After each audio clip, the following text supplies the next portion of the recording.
Os que estão já nos acompanhando, a gente já está transmitindo ao vivo no YouTube também, todos os que estão nos acompanhando nesse web seminar, que hoje a gente tem a satisfação de ter o professor José Augusto Pereira Brito, atualmente na Universidade Presbiteriana Mackenzie, mas tem uma história dentro da USP também, enfim, tem toda uma trajetória. Ele já faz parte do nosso instituto já há bastante tempo também, é um grande colaborador das iniciativas do IVPESP, e hoje ele vai falar sobre os desafios de transformar, o desafio de transformar conhecimento em inovações de impacto. Então, esse vai ser o objetivo desse web seminar de hoje. Ele vai, inicialmente, fazer uma apresentação aí de uns 30 minutos sobre esse conteúdo, e depois, na meia hora final, vamos trocar ideias, discutir. Eu vou estar acompanhando também aqui no YouTube perguntas, sugestões que forem oportunas, eu vou estar trazendo também nessa meia hora final para o professor Brito. Então, ao agradecer primeiro as pessoas que tiveram essa paciência de esperar, foi realmente alguma coisa imprevista, e agradecer novamente o professor Brito por essa disponibilidade dele de estar hoje nos apresentando esse web seminar. Então, eu passo a palavra diretamente para ele poder dar início à sua apresentação. Por favor, professor Brito. Boa tarde a todos. A gente agradece essa oportunidade nos nossos 11 anos do IPPESP, e a satisfação a gente está repartindo um pouquinho daquilo que a gente vive aí dentro do ambiente universitário, e também experiências com empresas em geral. A gente tem um pé na academia e um pé nas empresas como carreira, Então, hoje a gente vai estar falando aí um pouco de transformar o conhecimento naquilo que gera valor agregado para o mercado, para as empresas, com alguns estudos de casos.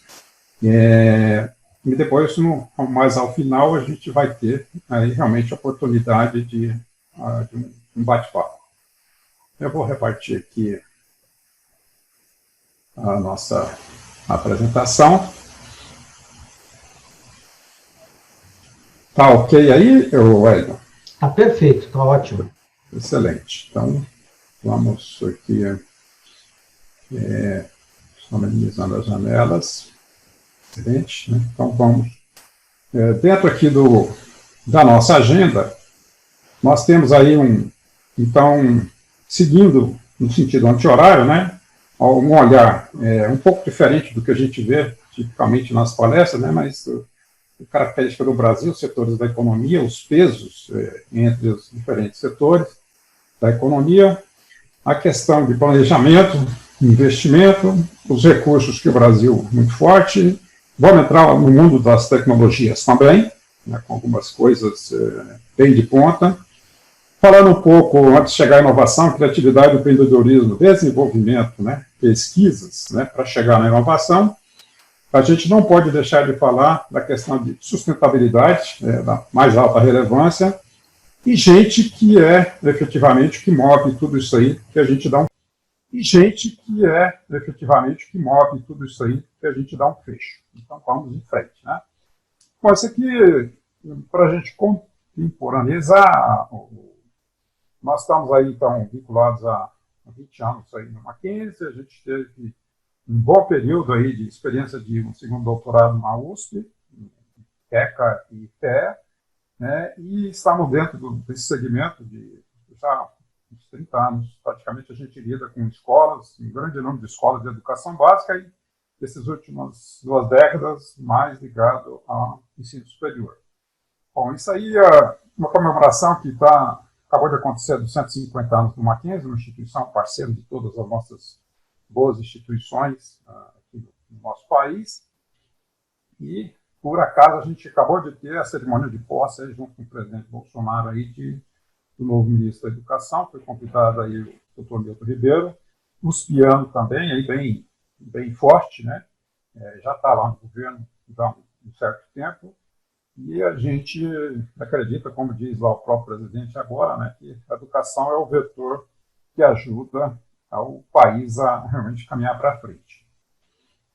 Bom, aqui só uma chamada, como ponto de partida, isso aqui efetivamente foi noticiado agora recente, A pandemia pode nos preparar para lidarmos com a ameaça de um asteroide, assim como é a Covid, né? E isso aqui é uma chamada, ou seja, nós temos grandes fatos e fatores que podem nos levar a cenários de crise.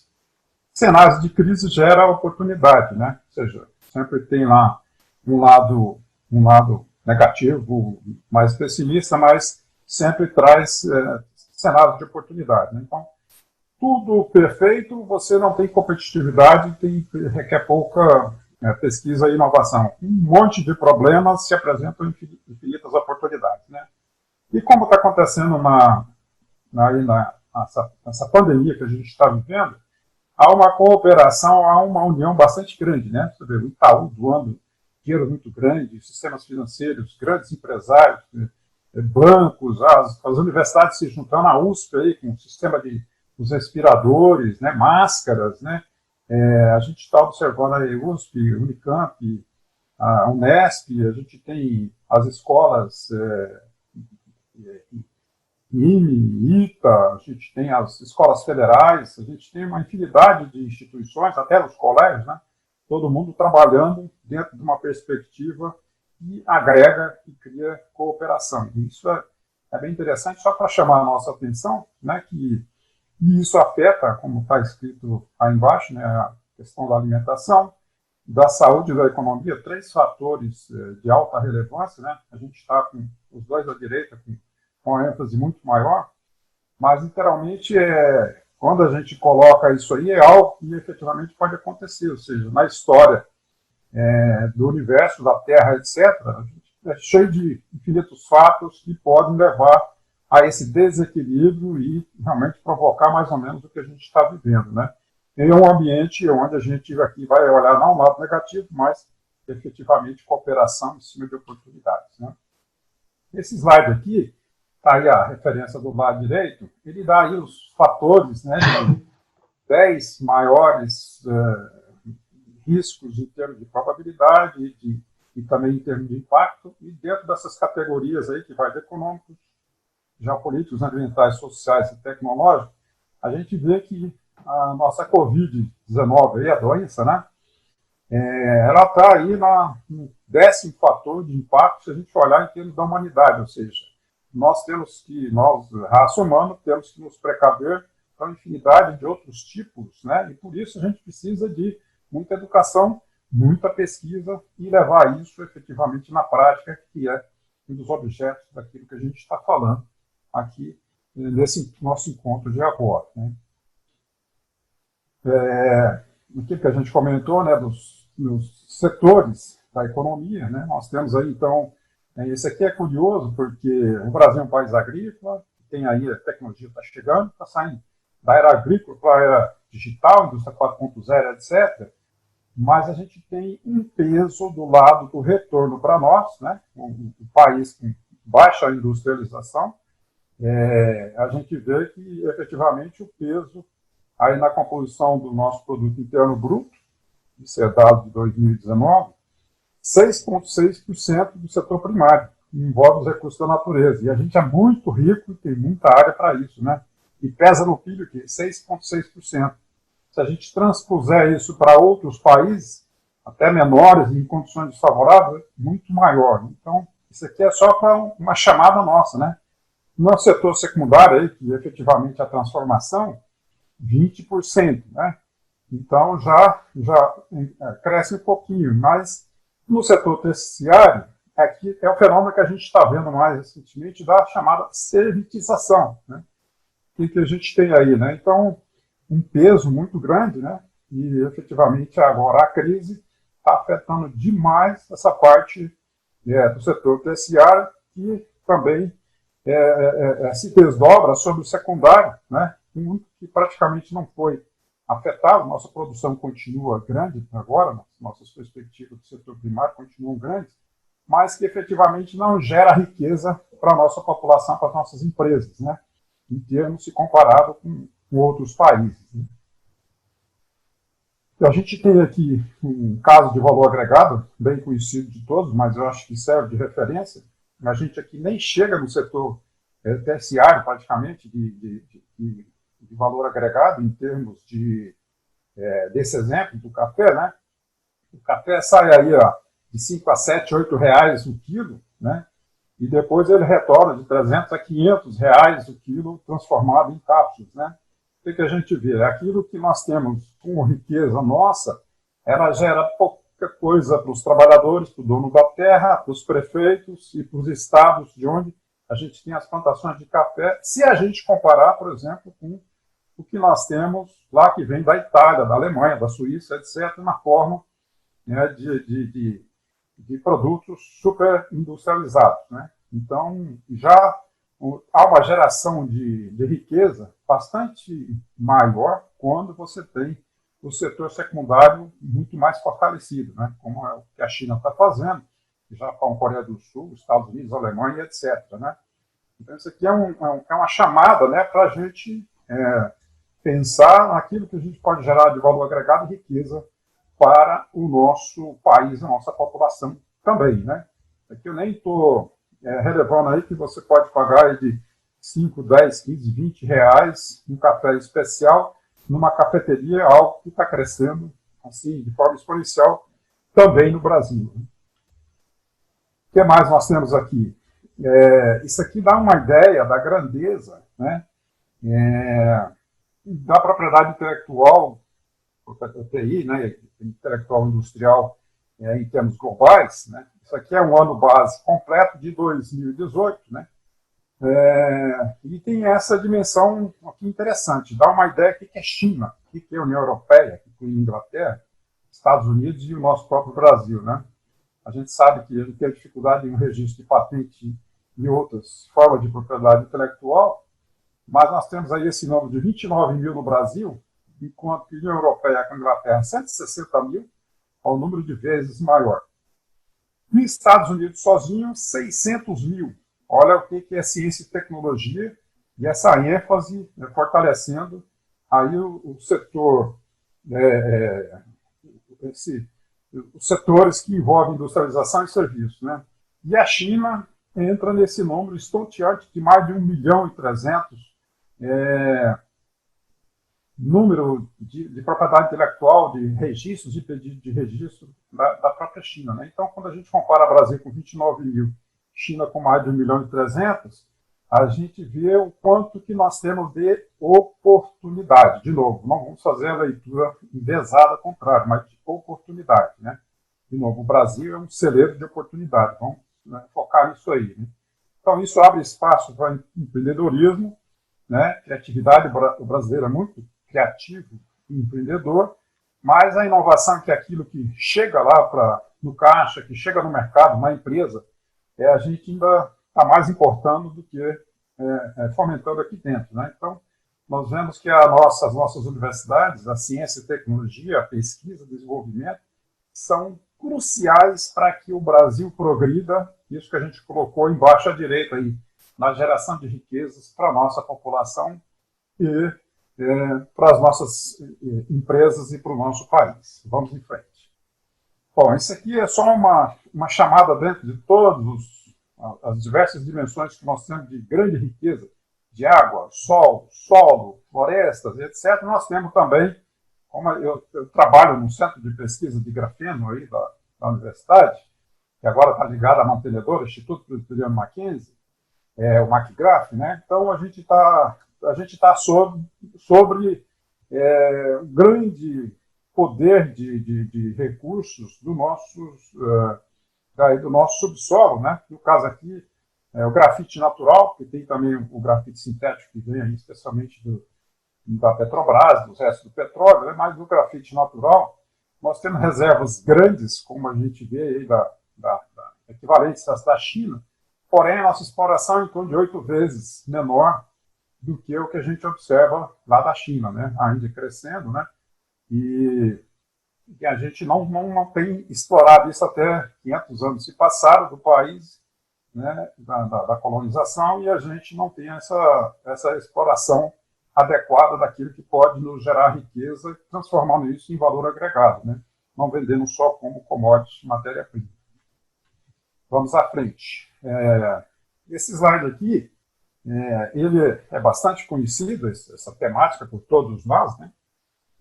Mas aqui o que a gente está querendo puxar um pouquinho aí na área de nanomateriais, né? Eles chegaram para ficar, e eles se misturam e permeiam, né? Realmente trabalhar num mundo muito, muito, muito pequeno, da ordem de nanômetros e na ordem de microns, né?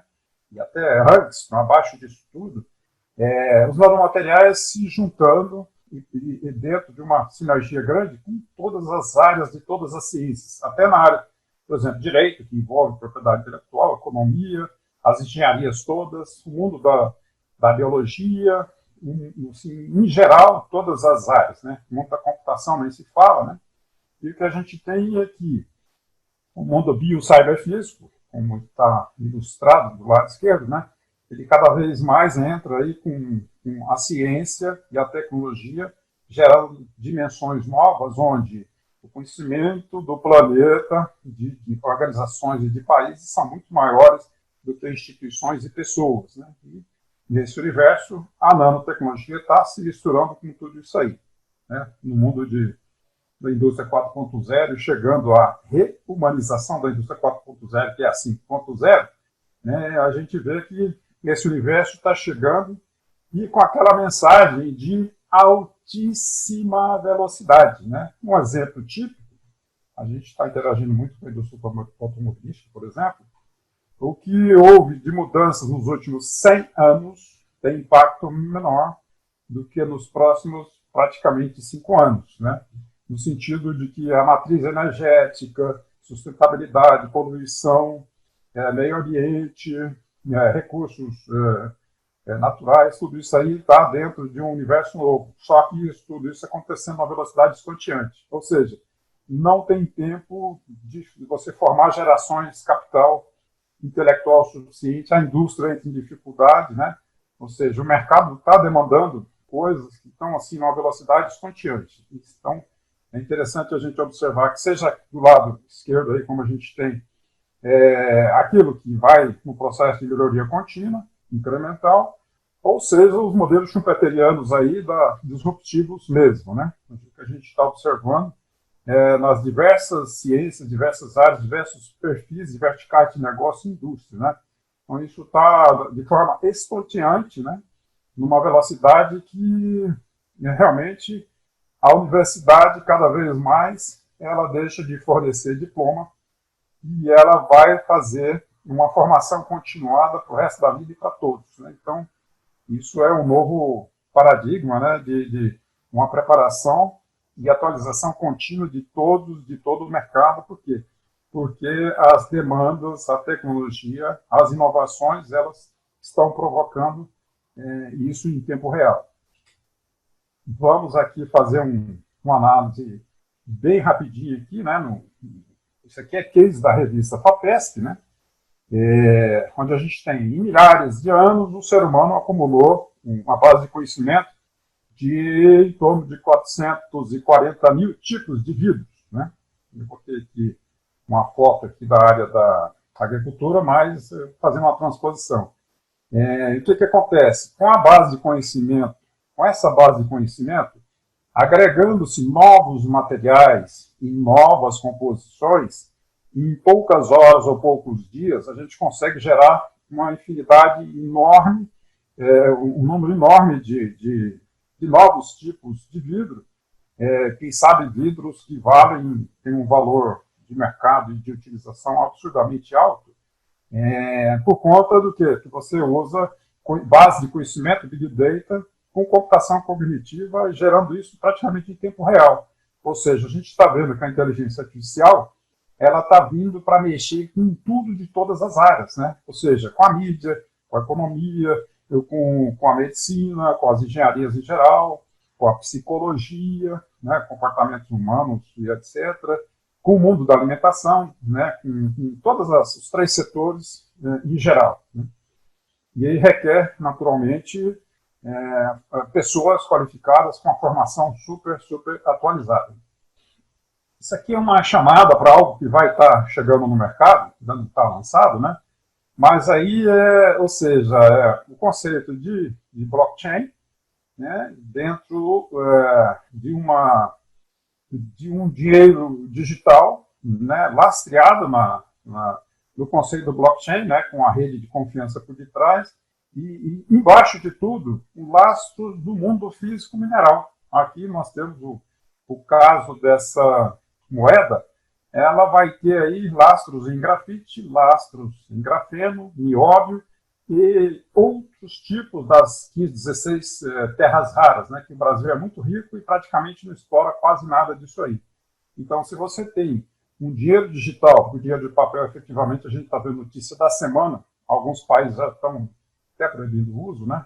Haja vista a questão da Covid, nós observamos que a tendência cada vez mais é para esse tipo de transação, mas desde que ela não seja uma pirâmide como a gente vê por aí, né? Desde que tenha laço, né? Então a proposta deles é ter efetivamente laço, né? Então isso aqui mostra uma tendência que nos próximos anos, isso aí, eu diria que agora no curto prazo, vai crescer bastante, né? Então, assim, algo que chegou e efetivamente está entrando com inovação de valor agregado, gerando riqueza. E isso aí é iniciativa brasileira, né?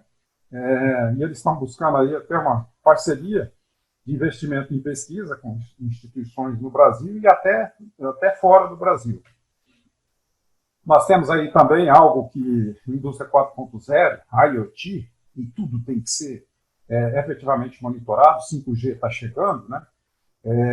Essa confusão toda aí, né? Mas o 5G está chegando e ele é disruptivo em termos de serviços, bandas e um monte de tipos de indústria vão ser influenciadas. O que a gente está observando é que, dada a questão de oceanos, sei lá, tipo nós temos Pantanal, áreas desérticas da Amazônia e etc., né, no planeta inteiro, né, lugares gelados, a rede de satélite passa por cima disso tudo, conecta tudo e a coisa caminha, né? Então a gente vê o Elon Musk, aqui uma ilustração, né? Está levando grupos desses satélites pequenos, está embarcando aí em grandes quantidades. A gente teve uma agora bem recente, né? Um outro lote, e vai aí no número aí de milhares de satélites, né?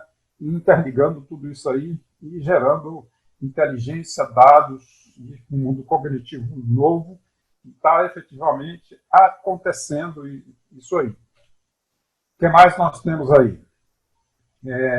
A gente vê também, né, no setor primário, a otimização de produção de pragas, de fertilização, de colheita e etc., dentro de uma cadeia de inteligência, onde você pode considerar as projeções do INPE, por exemplo, né?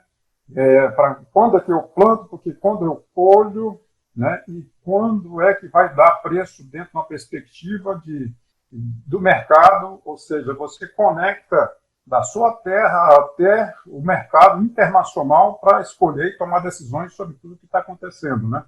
Então, isso não é feito de forma simplória, mas realmente com muita informação, né?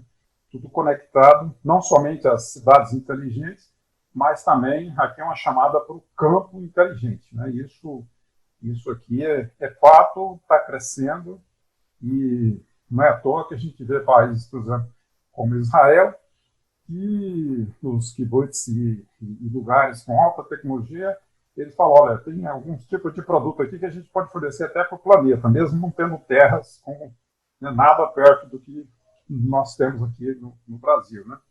Bom, isso aqui é só uma chamada, né? As técnicas de criatividade e empreendedorismo aí, as diversas, né? Design thinking, etc. Eu gosto muito do Scamper, porque eles nos ajudam, como o caso do vidro, a gente realmente inverter todas as ordens, bagunçar o coreto e levar a novos usos, né? Então, por exemplo, o caso aí da uva, né? A uva na Serra Gaúcha. Por que chama Serra Gaúcha? Plantaram no interior da Bahia e está indo muito bem. Por que não em outros lugares, né? Tem terra para valer, irrigação, água abundante, etc., né? O clima, isso, aquilo, né? A cana-de-açúcar, basicamente açúcar e álcool, por que não pensar mais 50 tipos de produtos, né? Ainda mais que é sustentável, né? A banana, por que meia dúzia, 10 tipos de uso, e não pensar na gastronomia com 100 tipos, né? Então, aqui são pegadas que o que a gente observa é qualquer coisa que a gente marcar um rumo com técnicas como essa, a gente pode reinventar tudo, né? Por que a gente só fica lendo notícias daquilo que vem de fora, sendo que a gente também pode fazer aqui, né? O brasileiro é muito bom nisso aqui, né? Então, vamos investir, né, em quaisquer desafios, né? Como a gente está vendo aí no caso da Covid, com apoio aí do CAPES, CNPq, governos, universidades, né? Na realidade, ou seja, por que pensar em uma, duas, 10 tipos de vacina e não numa infinidade e daí surgem coisas grandes e brilhantes, né? Nós temos aqui também algo interessante, eu botei um mapa aqui, que é até coisa de educação básica, do lado direito, mas só para dar uma chamada interessante, né? Nós temos muita terra arenosa no Brasil e é difícil a retenção de água e sacrifica muito a lavoura. Mas o que eu faço com isso? Deixo largado? Não. Aqui é o caso de uma chamada interessante, né? Pesquisa em cima do norte da África, lá no Saara, por que lá mesmo com aquela temperatura alta, sem umidade, sem quase nada, né? Especialmente de dia, e existem alguns tipos de gramíneas e algumas vegetações pequenas, que sejam, mas que sobrevivem, né? Então, existem micro-organismos que se juntam nas raízes e que fazem o armazenamento, tal, ou seja, trazendo isso para cá.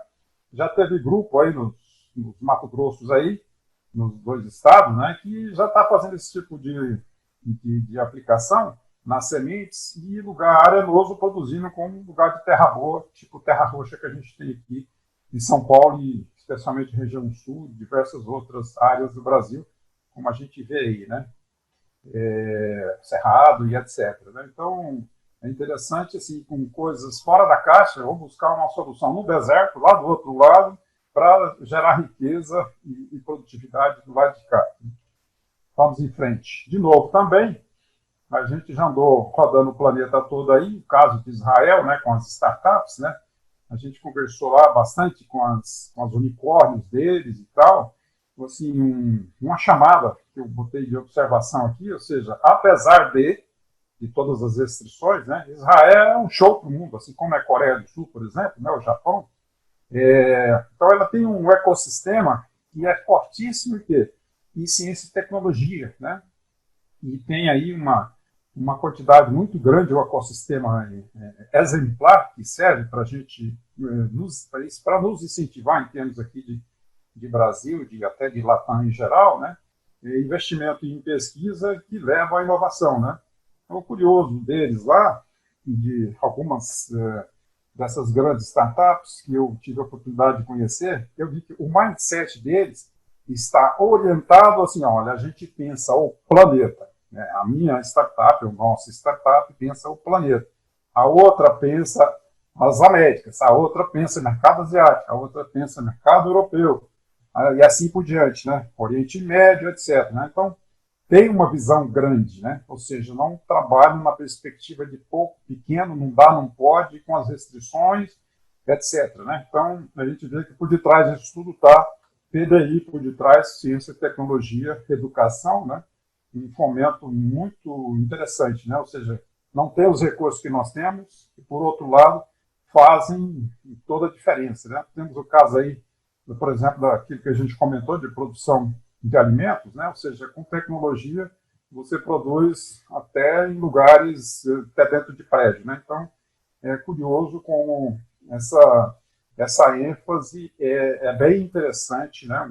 É um estudo de caso, ou seja, em não tendo os recursos, eles fazem muito. Ou seja, e para nós, dá para a gente fazer muito ao cubo, né? Exponencialmente.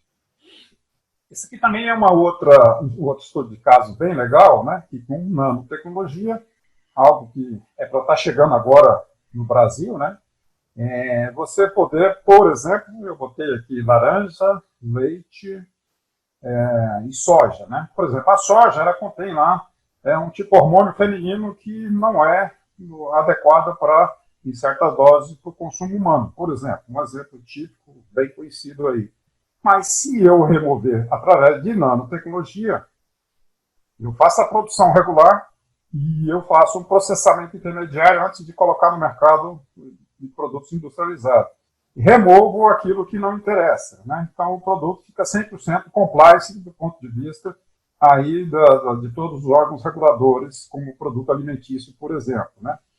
Ou eu posso produzir laranja com agrotóxico à vontade, etc., né? Esquece a produção orgânica, que está no conceito mais aberto, né? Eu posso produzir com qualquer quantidade de agrotóxicos, como é o caso que o Japão faz, né? Ele usa uma média 6 vezes mais do que no Brasil, e depois você faz um pré-processamento, né, do suco e retira aquilo que não é relevante ou interessante, né? Que faz mal para a saúde, que não é recomendável. E você repassa isso para essas empresas de produtos que vendem com certificação e etc., né? Ou seja, de muito maior valor agregado, melhores resultados financeiros, atende melhor a população e tem um mercado que cada vez mais vai valorizar isso aí, né?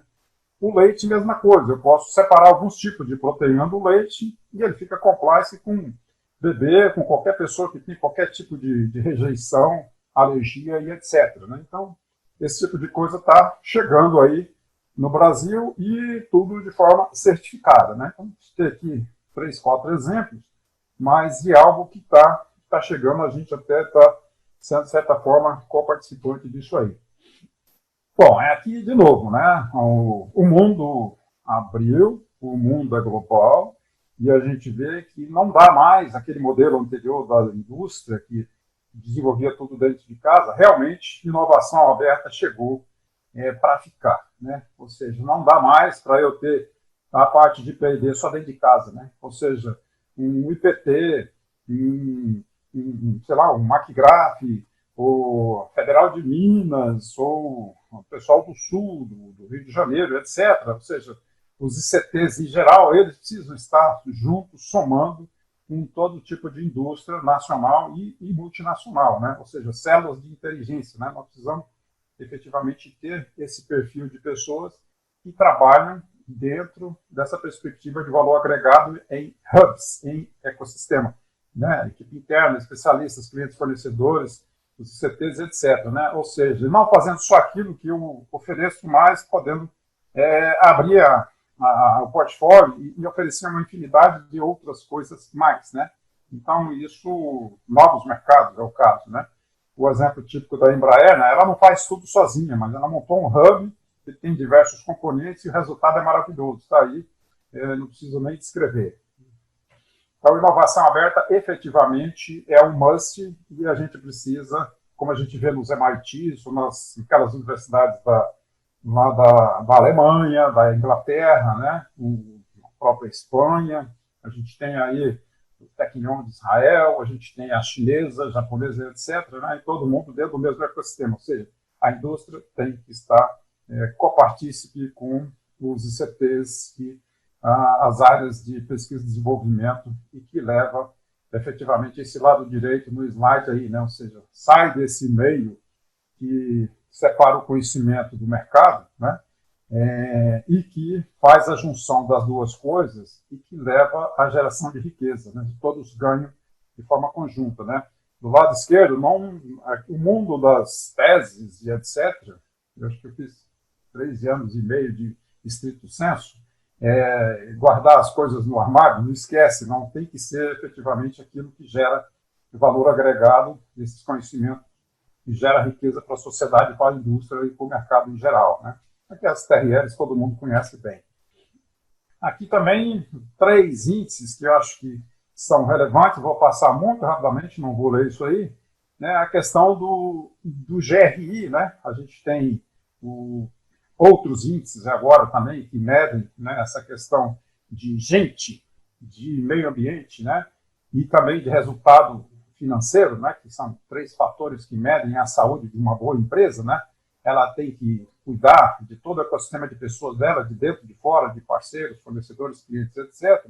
Ela tem que ser sustentável com relação aos recursos naturais e ela tem que ser superavitária necessariamente, né? Então, esses 3 índices aí permitem a gente fazer uma auditoria de uma empresa em 2 minutos, saber se ela é digna de ter bom futuro, se ela está se desviando, se ela vai cair aí em problemas críticos, né, junto a governos e inspeções e etc., ou se ela é sustentável e tem uma base sólida, né? Então, A gente tem esses diversos exemplos, depois esse material está à disposição, né? Eu não vou entrar em maiores detalhes aqui. Nós temos também aí esse outro índice, né, de competitividade, né, de forma aberta, né, esse GCR, né, que ele considera aquilo que o Brasil está tentando fazer o dever de casa. Estamos lá nessa bolinha verde do lado direito, aí no índice de número 71, e isso é feito em cima de uma base de dados, de conhecimento, aqui é o GCR 2019, né, que aí nós temos aí a parte de infraestrutura, aí, ó, naval, de estradas e também de aeroportos, né? Tem cidade de malha ferroviária, o Brasil está 100 anos praticamente parado nessa área ferroviária, né? E entra aí uma avaliação de todas essas estruturas, né? Infraestrutura que dá a formação desse índice, né? Ou seja, aí do Fórum Econômico Mundial, é um índice interessante que nos ajuda. Por que Hong Kong, sei lá, pega aí algum país maior, aí, tipo Indonésia, a própria China, né? E a gente tem índices maiores que o nosso até em países vizinhos, né? Do lado direito. O que nos falta? Que planejamento a gente pode fazer para o Brasil? A gente aí já tem a receita. E esse outro índice aqui, né, o Global de Inovação, ele nos dá aí também sei lá, um incentivo a gente investir mais aí na pesquisa e desenvolvimento, que efetivamente vai levar à inovação. E o curioso é que a gente está aí, em 2019, esse índice, ele focou, né, uma década de inovação na área da saúde, na área médica, né? Interessante, e justamente entre 2020 chega a tal da doença Covid-19 aí, né? Então é interessante que a ênfase agora está em cima disso aí, né? E a gente vê que o Brasil ainda melhorou um pouco, está piorando agora, mais recentemente, mas está longe daquilo que ele tem de potencial e, efetivamente, aqui é a terra das oportunidades, né? Bom, isso aqui também é bastante conhecido, mas a gente cita ele como, se eu tenho estratégia, um planejamento estratégico, né, estrutura, processos, cultura, pessoas, lideranças, capital e também a conectividade com todo o ecossistema da organização, eu chego na inovação na prática. Agora, se eu não tenho algum desses itens, as consequências são isso que a gente está vendo aí, né? Se eu não tenho planejamento estratégico, né, e aí vai aquele apelo, nós somos Brasil, tá? Estamos no ano 2020, tá? O que queremos ser em 2030, 2050? Eu estava na Áustria dando uma palestra, acho que foi um ano e pouco atrás, e eu falei de 2050, né? Assim, 2050, está falando sobre gestão empresarial, né? E tinha gente lá de quase 40 países, né? Então, mas por que 2050, né? No transcorrer da semana eles viram, né, que um monte de fatores que lá na frente refletem. E está aí agora, 2020, a Covid derrubando países, estratégias de empresas, organizações e etc, né? Então, nós precisamos efetivamente ter aqueles fatores que eu citei lá no slide do início, né, aqueles 10 fatores críticos que podem afetar o planeta como um todo, né? Então, e a gente, isso está no roadmap, né? Se chover demais, inundar tudo, etc, né? É o que a gente está vendo, né? Barragens, né? Aquelas que se desmontam, e, obviamente, a gente sabe disso, né? Então, a questão da sustentabilidade, né? Por isso, desses índices para trás, que nos ajudam a gente ter todos esses itens de forma muito bem planejada, né? Pessoas, eu tenho que investir em pessoas, né? Lideranças, né? Cultura, automatizar processos, uma estrutura adequada, né? Então, esse quadro aqui, ele nos ajuda, de forma simples e rápida, a pegar um mapa de qualquer organização, de qualquer primeiro, segundo, terceiro setor, etc., e fazer um autorretrato dele. Em 2 minutos, a gente mais ou menos já vê as deficiências de onde está a organização. Por isso que ele é interessante, a gente colocou. Tá, isso aqui, para quem quiser fazer isso que a gente dá em aula para os alunos todos aí na universidade, mas está aí o QR Code, né? A gente está aberto, a gente tinha uma empresa brasileira que fechou esse tipo de teste, eu consegui essa lá dos Estados Unidos, e está aberto, né? Está aí bem simples, e ele te dá um mapa classificando as pessoas. Eu sou mais de criatividade, eu sou mais de fazer, eu sou mais de processos, eu sou mais introspectivo, eu sou mais comunicacional, e em que área que eu tenho as minhas capacidades, né, e naquilo que eu sou melhor, e como aquilo pode se adequar à questão da inovação. Né? Então, ele dá um resultado bem interessante, que vale a pena.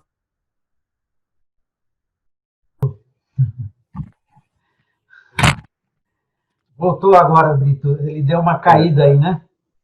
Mas eu acho que foi assim, meio que geral aqui na região, que por conta da telefonia, né? Mas a gente...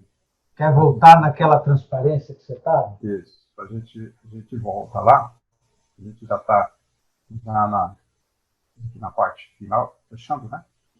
Isso. Bom, a gente estava aqui, então, citando a importância, né, de instituições, né? Nós temos aí uma quantidade das nossas instituições, aqui estão algumas de exemplo aí, e um destaque para esse classe central, né, que dá um portfólio bastante grande de cursos, né, abertos e etc., que ajudam nessa questão da capacitação. Né? E a gente coloca esse destaque, né, de você não constrói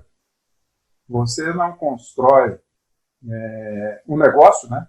Mas sim, você constrói talentos humanos, pessoas, gente, né? E esses recursos, né, capacitados, eles realmente constroem o sucesso das organizações do mercado e das empresas, né? Constrói o negócio, né? Então isso é muito relevante. Bom, aqui a gente fecha essa parte aí de considerações finais dentro do nosso universo, dizendo aqui o seguinte, né, que nós temos efetivamente um contexto de grandes mudanças, né, efetivamente um contexto da tecnologia de forma exponencial. Nós temos um contexto que a crise traz a oportunidade do Oceano Azul. O mercado equilibrado, ele está realmente no Oceano Vermelho, isso aí todo mundo conhece bem, né? Então, as crises, etc., elas trazem a oportunidade, e a inovação está por detrás disso, ciência e tecnologia, né? Nós precisamos efetivamente olhar de longo prazo, né, com sustentabilidade, não tem futuro sem a gente olhar nesse sentido. A questão da inovação aberta como fator essencial, primordial, ou seja, a universidade, os centros de pesquisa, etc., tem que estar junto em parceria com a indústria. A gente está observando agora, mais recentemente, grande número da indústria se associando às universidades e também criando áreas internas orientadas à pesquisa para a inovação, né?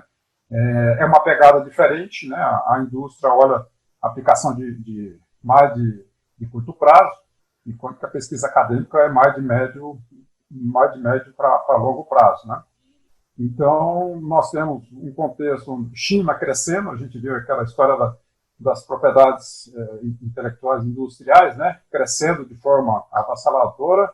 Nós temos aí a Coreia do Sul e outros tigres asiáticos, né, além do mundo ocidental, né, que está, sei lá, a gente pega a Tesla, né, que passou a GM em poucos anos, né, eu andei lá praticamente nos primeiros Tesla lá nos Estados Unidos, né, dos primeiros modelos lá atrás, e está aí uma empresa super crescente, amarrada em sustentabilidade, né, então, interessante. E essa parte aí, né, que a crise existe, ela tem lá seus fatores que a gente tem que tirar, aplicar os scampers em cima, né? E mais que ela passa e tá, e daí? Vamos desanimar? Não. Vamos desistir? Não. O que a gente faz? Vamos olhar alternativas, reinventar as empresas, reinventar os negócios, reinventar a mobilidade, reinventar a logística, reinventar outros mercados, outros produtos, outros serviços, né? Então, a gente tem uma infinidade, né? Esse exemplo da zebra, aí com a leoa, né? De certa forma é o que a gente está vendo, né? Ou seja, os pequenos, né? Aquilo que era as startups, etc. Você tem Nubank, etc. Aí os unicórnios chegando e eles que estão invertendo o jogo, né? Por quê? Porque tem velocidade, agilidade, desburocratização e etc. Né? Então, isso aí serve de de motivação, né, incentivo a gente não desanimar, não desistir, não ser negativo, não estacionar, mas fazer parcerias, desenvolvimento, repensar, reinventar e caminhar dentro desse universo para frente, né?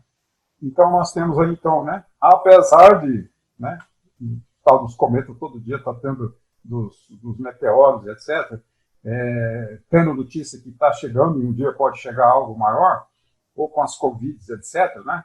Eu até usei aqui desse gráfico à direita, Ozinha, que até o Hélio publicou lá no site do IPPESP, né?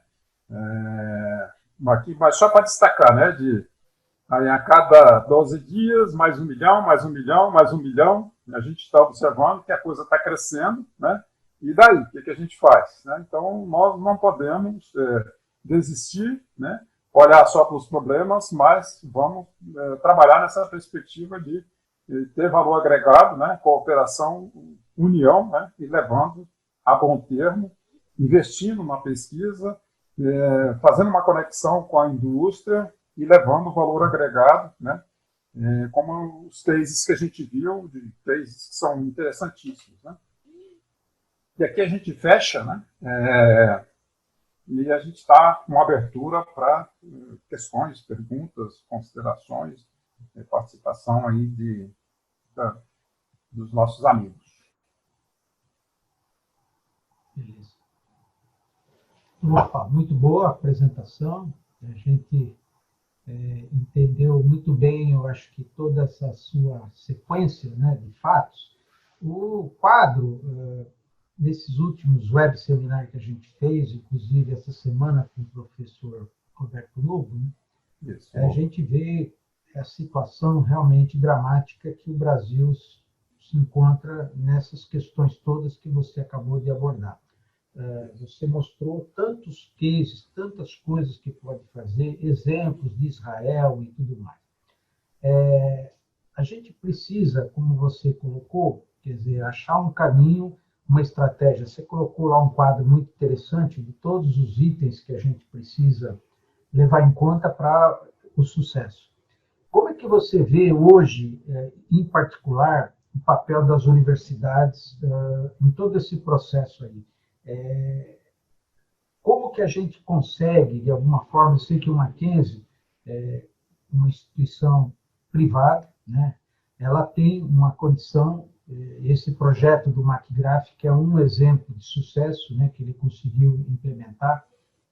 O que você vê de dificuldade, em particular, vou falar especificamente nas universidades federais, que a gente tem pelo Brasil inteiro, como que você acredita que essas universidades poderiam contribuir para mudar esse quadro atual que a gente está nesse quesito de inovação e empreendedorismo? Como é que você vê isso?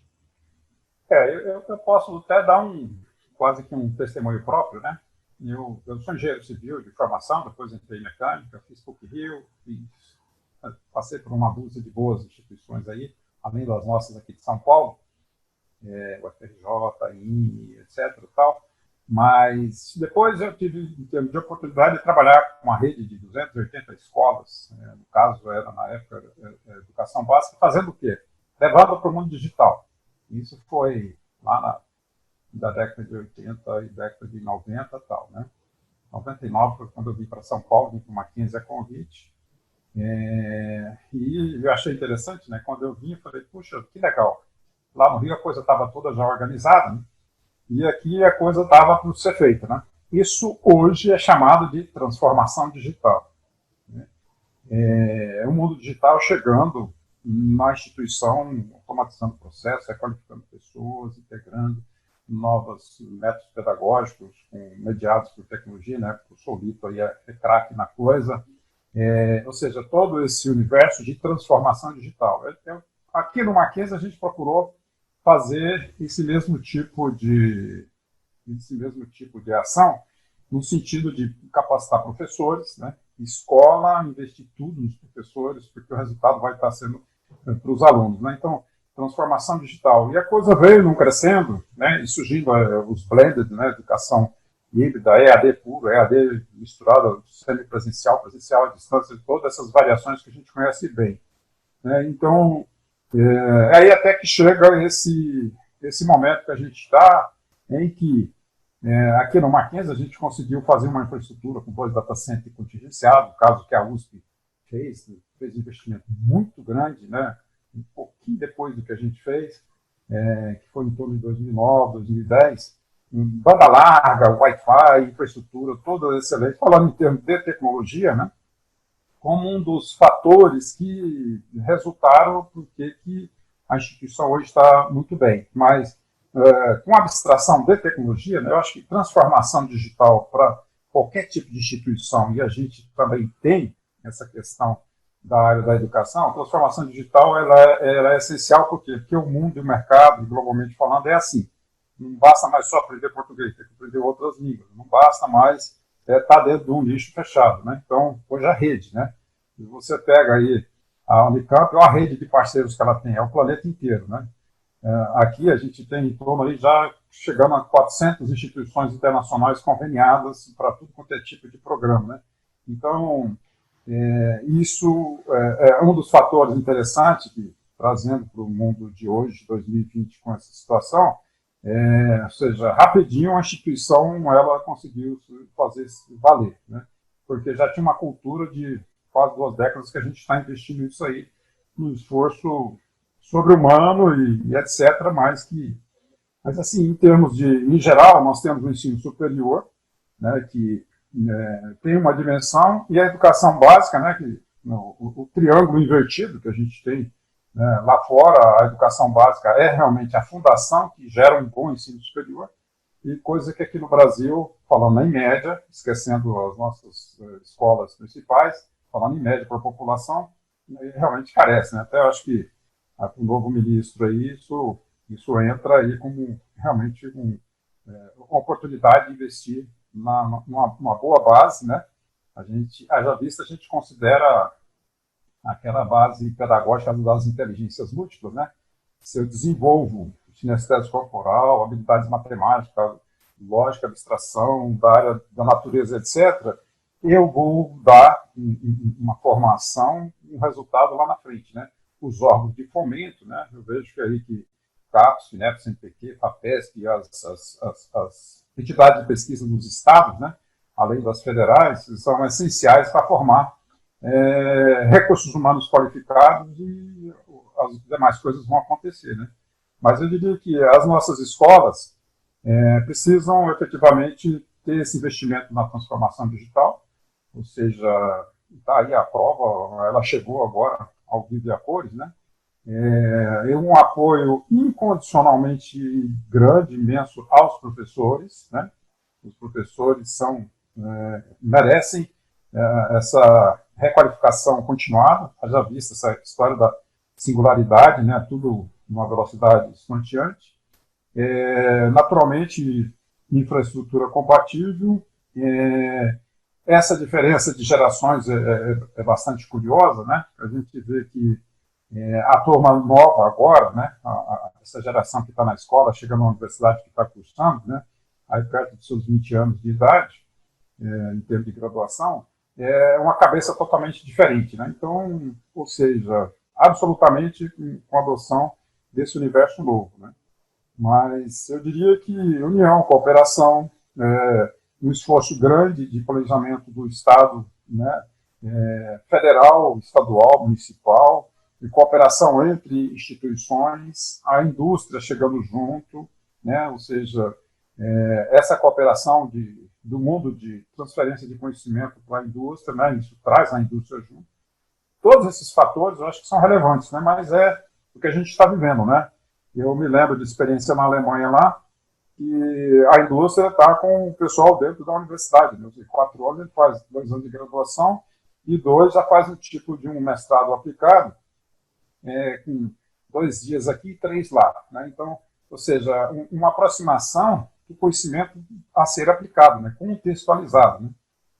Eu gosto assim, das disciplinas que a gente ministra, quais são os melhores do mundo, o que eles estão fazendo? Vamos tentar fazer no mínimo igual, né? Como dizer, se possível, até melhor. Né? Então, experiências internacionais, né? Ou seja, não precisamos reinventar a roda no seu sentido estrito, mas a gente tem que ter as boas práticas, cooperação, mente aberta e trazer efetivamente aí um grande investimento nos professores, porque o resultado vai estar nos alunos e o mercado vai ganhar, né? A educação não se faz do dia para a noite, mas é por isso que a gente tem essa divisão aí de investir solidamente na criançada para que no ensino superior a gente tenha efetivamente talentos diferenciados e que vão fazer a diferença no desenvolvimento, na geração de riqueza e valor agregado para a sociedade. Né? Não sei se eu consegui responder. Isso aí. No caso do Mackenzie, especificamente, que você atua já há algum tempo, nesse processo todo da pandemia, então, houve naturalmente essa questão da introdução, né, do ensino remoto, né? A parte de, por exemplo, laboratório, experimentos, como é que vocês equacionaram isso? Essas atividades que, em geral, requer realmente a presença física, essas atividades, hoje mesmo eu vi o comunicado do professor Varran, que essas atividades experimentais todas ficaram para ser cumpridas no ano que vem, desde que tudo esteja de acordo com a questão de segurança tal. No caso do Mackenzie, como é que vocês trataram esse assunto? A gente tem... Bom, primeiro nós estamos observando as regulamentações federais, estaduais e municipais, né? Ponto 1. Segundo, um investimento, nós temos um comitê interno que tem aí um trabalho cotidiano, diário, ajustando, adequando os espaços, os laboratórios, sinalizando com todo controle de quem entra, de quem sai, quanto tempo que fica, quantas pessoas nos mesmos espaços, no mesmo corredor, no mesmo andar, no mesmo prédio, um controle com termos formalizados, pessoais de cada um, seja professor, seja aluno. Estou falando mais em termos de pós-graduação, é o caso, né?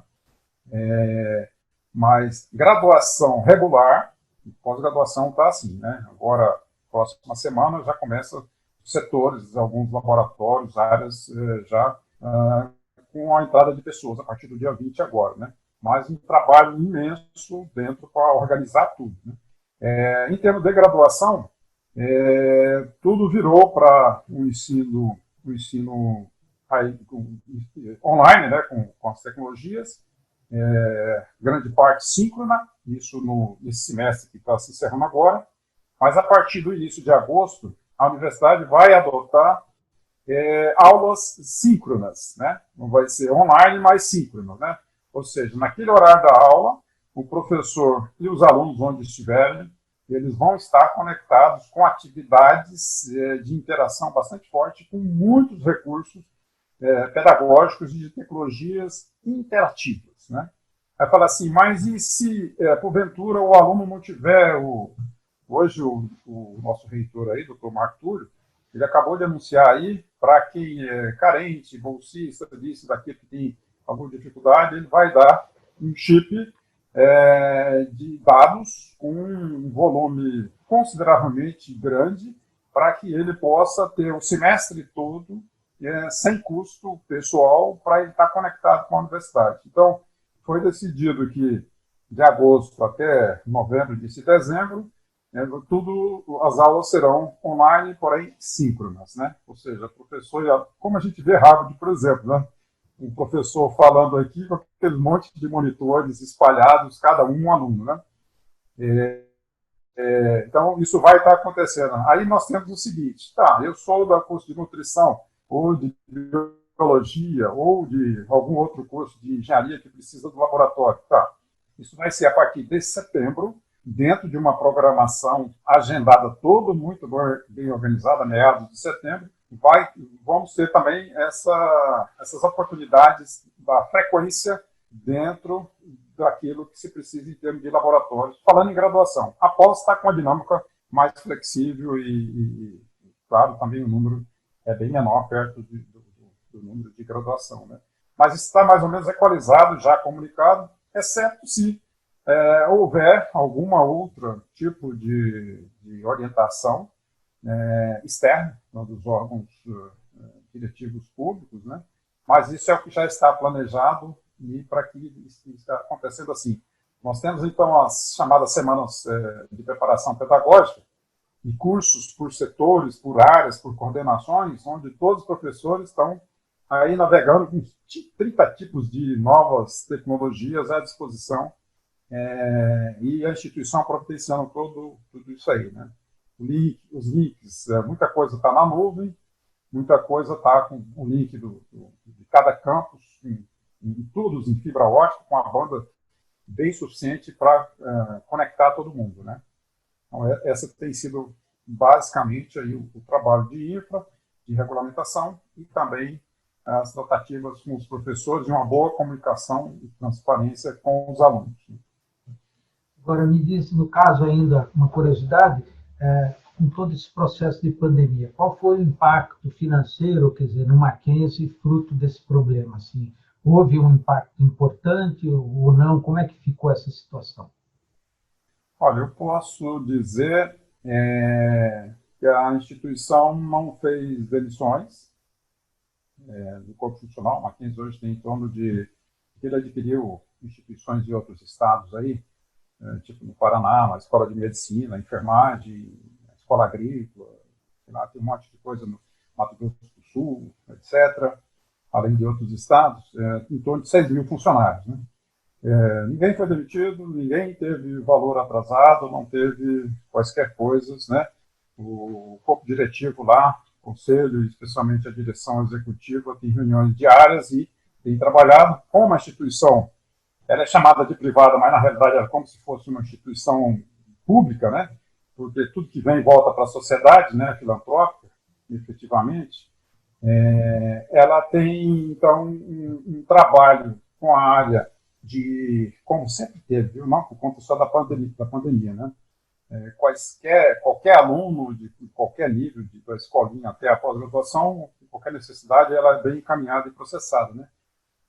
Então, isso foi acomodado, né? E com negociações, etc. Tá seguindo o fluxo, eu diria, regular, um controle muito bem feito, né? Ou seja, a instituição tem um certo porte, não é de centenas de milhares de alunos, Mackenzie tem em torno de uns 50 mil alunos, mais outras modalidades, etc., né? Mas, basicamente, isso tudo foi, até o momento, acomodado, né? O processo seletivo, ele tem que estar tendo uma resposta muito boa, ou seja, a instituição tem investido sempre na questão de qualidade, o olhar para o mercado, né? Então, tem feito o dever de casa nas diversas áreas, e, consequentemente, com tudo muito bem planejado e feito, naturalmente a coisa acontece, né? Então, a área financeiro-contábil e a área de bolsas de estudo e isenções, né? Mackenzie tem uns 20 tipos de isenções e bolsas, etc., próprios, né? Tem perto aí uns 20 mil alunos que têm algum tipo de bolsa. Então, é como se fosse aí realmente um olhar social bem apurado, né? Então, até o momento, isso tem sido acomodado às perspectivas que se apresentam de forma muito bem gerida. Naturalmente, a gente espera que haja uma flexibilização que se resolva o quanto antes, porque você tem um certo fôlego até um limite, depois da coisa, né, como a gente está vendo aí no mercado, né? Esse segundo semestre agora vai ser uma dificuldade econômica brutal se a coisa não voltar a uma certa flexibilidade maior para alguns segmentos, especialmente de serviços, de coisas de consumo, né, que empregam muita gente, né? Mas tem sido assim, né?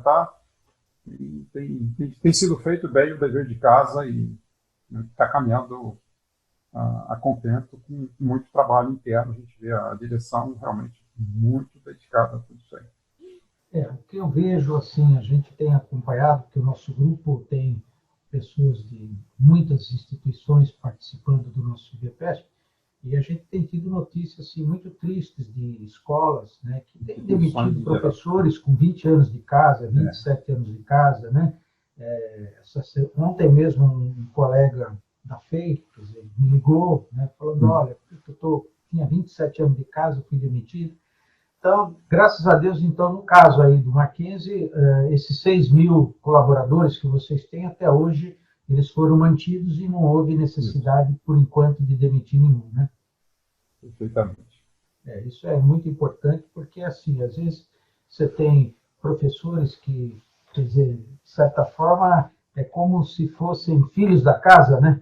E que ele não pode ser desamparado no momento que realmente isso aí é uma coisa que está fora do nosso controle, né? A questão da pandemia, ninguém podia imaginar, mas o problema é que você falou, isso é muito importante saber dessa informação do Mackenzie, procurar manter os seus funcionários, né? E como você falou, é claro que isso vai ter um limite que a gente espera que a partir agora do segundo semestre haja, como você falou, né, uma flexibilização para que a gente possa voltar de alguma forma ao normal. Só para terminar, eu queria que você me colocasse o seguinte, quer dizer, você é uma pessoa assim super envolvida na tecnologia e tudo mais. Como é que você vê o Mackenzie, quer dizer, agora, a partir desse momento da pandemia, o sistema vai ser um sistema mais híbrido? Como é que você vê o Mackenzie e, assim, de um modo geral, como que você prevê que deveria ser, com essas projeções todas que você mostrou hoje aí, que futuro nos reserva para a questão da educação? Assim, é uma pergunta complicada, mas é o que eu tenho procurado fazer nos últimos 30 anos, né? Eu tenho aí uns 30 e poucos anos de formado, e é mais ou menos isso aí, né? Me lembro que muitas vezes eu fui para os Estados Unidos, andei pelo mundo afora, Japão, morei um tempo lá e tal, e eu via, desde aquela época lá, né, a tecnologia chegando, mudando e etc, né? Falei, bom, então o que veio a ser chamado de transformação digital é aquilo que, desde que eu vim, eu estou fazendo isso aí, né? Em 2001, eu apresentei lá um pré-plano de criar a educação à distância do Mackenzie, na época, né? Isso veio acontecer muitos anos depois, mas me lembro que a gente fez reunião com a turma dos metodistas, em 2001, 2002, e eles implantaram, né? Ou seja, a EAD deles é maior do que presencial. Então a gente vê diversas facetas, né? O Mackenzie, como ele tem sistema de colégios aí, até o sistema de ensino faz mais de, sei lá, eu acho que mais de 300 escolas no Brasil, além das próprias, né? O que a gente vê é o seguinte, a educação básica, né, um olhar cada vez mais com novos recursos, naturalmente, capacitando os professores com todos esses novos recursos. Por quê? Porque os alunos e a sociedade são assim.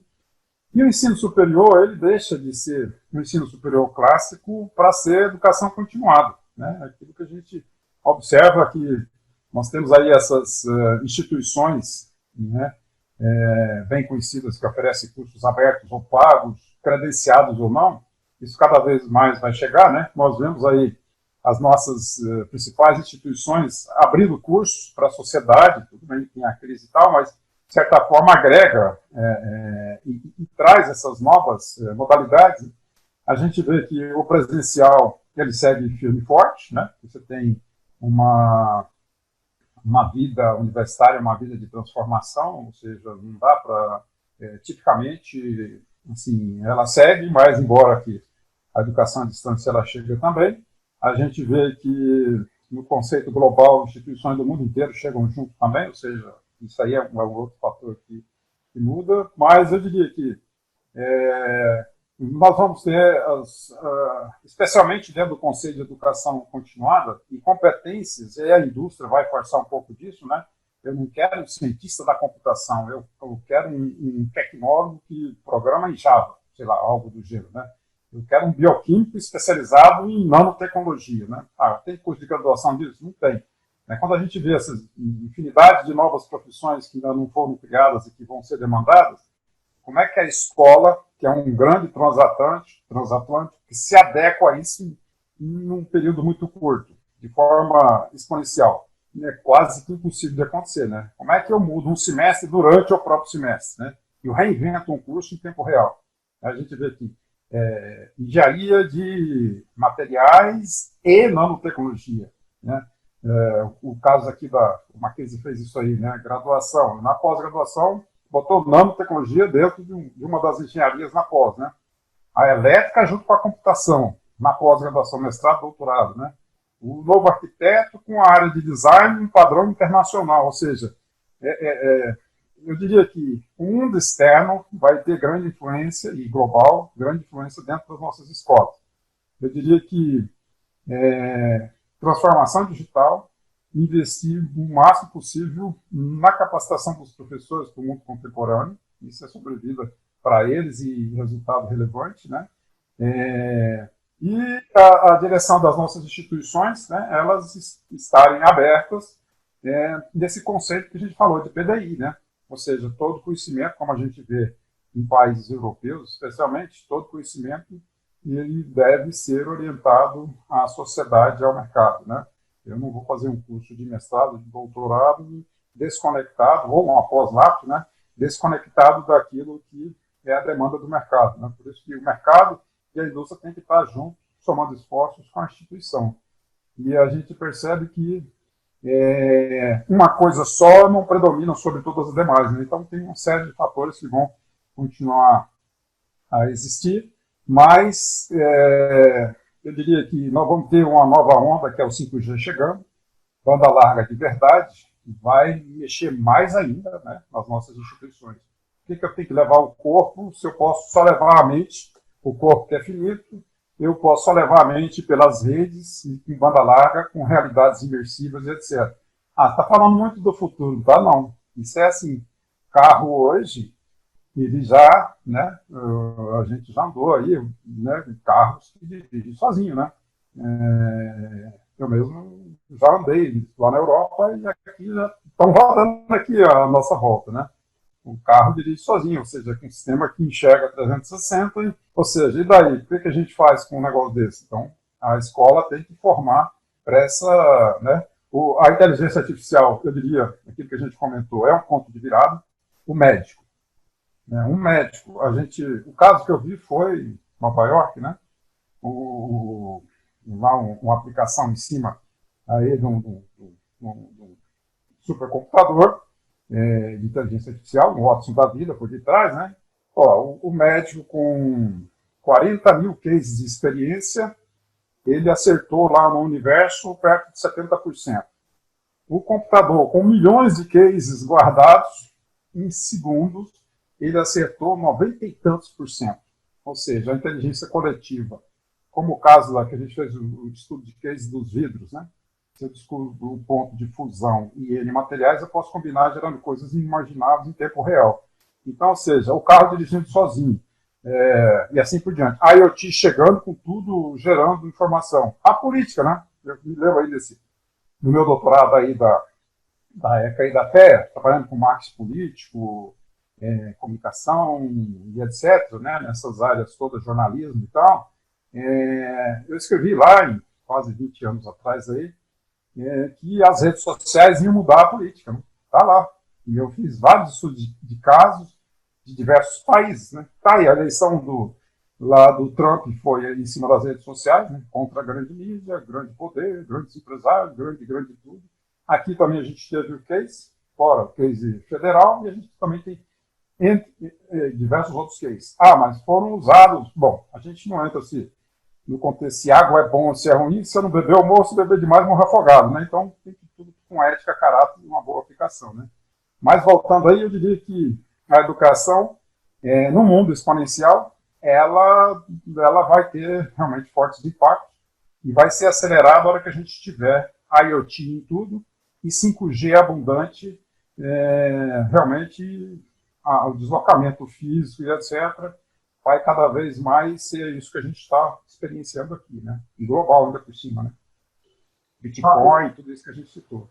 Então, deixa eu só, essa aqui é a final mesmo. Se você hoje recebesse o seguinte desafio, olha, eu queria que você me ajudasse a criar uma escola totalmente online. Você entende que isso hoje, a criação disso, de desenvolver isso aí, teria alguma possibilidade de futuro ou não? 100% online? É. Eu diria que depende, né? Depende do nível educacional. Eu diria que quase tudo hoje já é online, né? A aula presencial, o professor já está navegando né? Por outro lado, eu diria que isso tem que ter um plano maior, federal, isso tem que ter um MEC por detrás, isso precisa ter os conselhos, isso precisa ter os pensadores das instituições como um todo, né? Em termos de possibilidades de recursos de tecnologia e pedagogia, etc., isso já existe já faz tempo, né? Uhum. Agora, eu diria que depende também do propósito, depende de uma série de fatores, né? E uma coisa eu falo, se a escola não oferecer o que a sociedade, o mercado, as organizações precisam, os outros vão fazer aquilo que é o papel da escola. Quando a gente vê que o ser humano nasce zerado e tem esse desenvolvimento de competências das inteligências múltiplas que se especializam nas diversas áreas, que é uma vida de desenvolvimento, precisa da escola, precisa do professor. Agora, cursos rápidos de pós-graduação, de extensão e etc., isso aí vai cada vez mais crescer, né? Ser empacotado, naturalmente, mas é aquela história, nem todo carro é um padrão Mercedes, BMW, Lamborghini, que seja, né? Então você tem todo um monte de conceito, né? Nem todo mundo é uma USP, uma Unicamp, né? Ou seja, você tem... O que você está formando? Você está formando líderes, pessoas com a capacitação mais internacionalizada para serem líderes em diversas outras instituições, né? Eu estou no Mackenzie, a minha formação especial foi da PUC do Rio, o FRJ e também da USP, além de outras que a gente passou aí até de fora, né? Mas eu acho que é por aí, né? Ou seja, tem espaço para todos, depende de um planejamento, de um propósito. E eu diria que olhar no médio prazo, pelo menos, porque está tudo em transformação, né? Bom, Brito, muito obrigado mais uma vez pela sua brilhante palestra, apresentação. Eu acho que, com certeza, eu acho que é um momento de reflexão. A gente precisa retomar essa questão que você falou.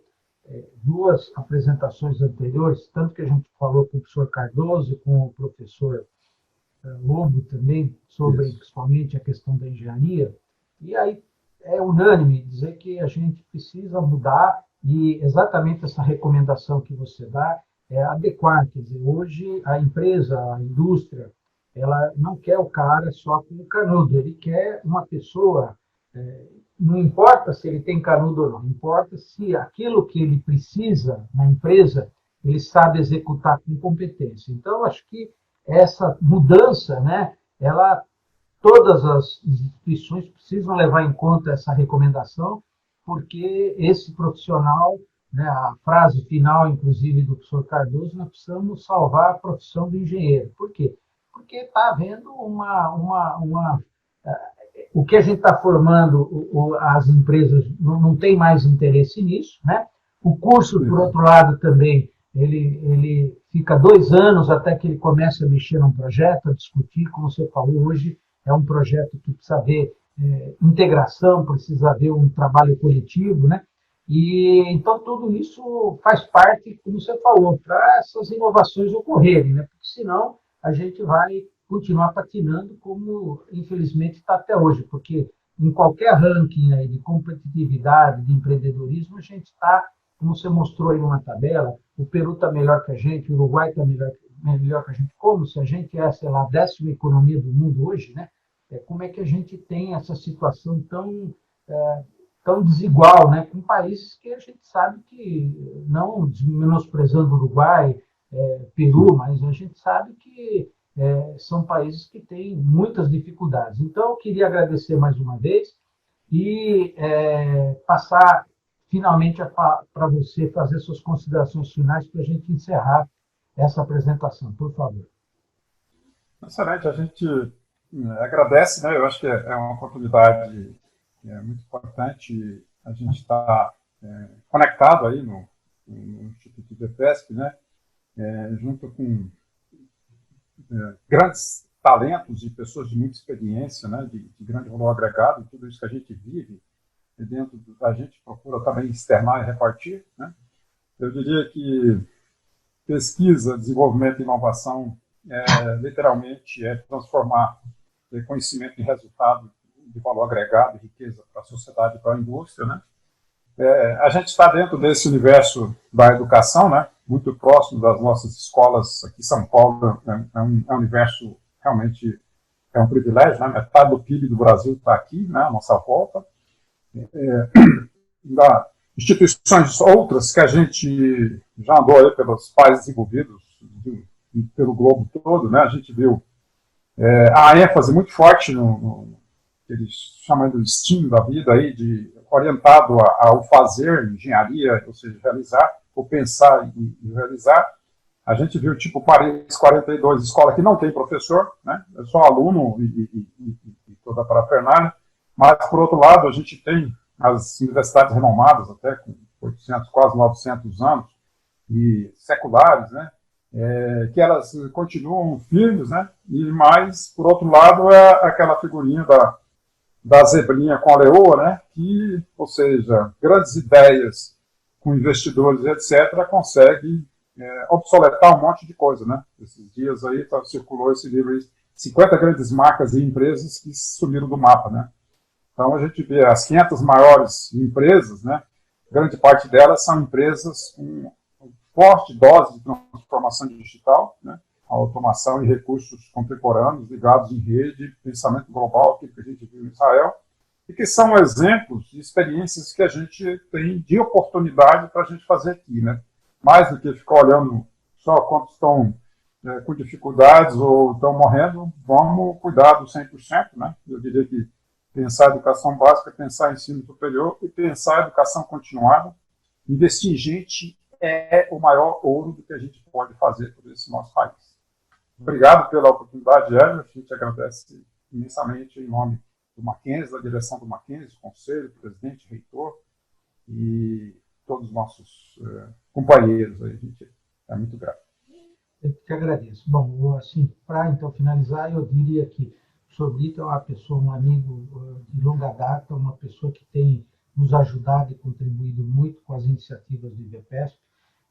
Dizer também que me desculpar as pessoas que nos acompanharam pelo esse problema do atraso no início. Houve também um problema de uma pequena interrupção, fruto também, eu acho que de toda essa situação de utilização intensa, porque hoje acho que está todo mundo utilizando, então essas coisas acontecem, não foi a primeira vez, já aconteceu outras vezes também.